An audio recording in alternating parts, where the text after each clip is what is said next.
Hinuhukay ang balong ito sa Pamplona, Negros Oriental nang umabot ang isa sa mga naghuhukay sa 31 talampakang lalim ng lupa.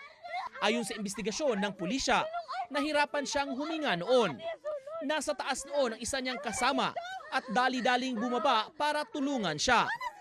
Pero pagdating sa babang bahagi ay kinapos na rin umano ng hininga. Noon na tumawag ng tulong ang iba nilang kasama sa barangay.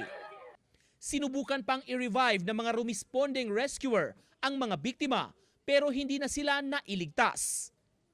Ayon sa kapitan ng barangay, nag-i-install ang grupo ng tubo para gawing poso ng tubig.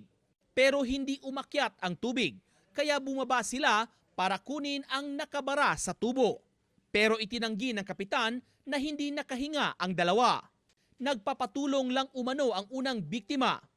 Pero nang bumaba ang ikalawang biktima ay nabali ang hagdan at tumama ang ulo niya sa nakausling bato. Ang mga bangag na sa mga 25 or 30 feet ang bangag. Mga tubig siguro na sa mga tubig, mga 4 or 3 feet ang tubig. Moto siya nakaingon nga na igoy ang ulo guro na nakuan siya ato na kuyapan siya motong na nalumos ba.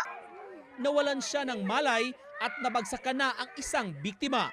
Sinubukan ng GMA News na makuha ang panig ng Pamplona Municipal Police Station hinggil sa sinabi ng kapitan na taliwas sa investigasyon nila. Pero hindi makontak ang kanilang police hotline. Hindi pa naipapalabas ang resulta ng post-mortem exam mula sa RHU Pamplona. Nico Sereno, Nakatutok 24 Oras.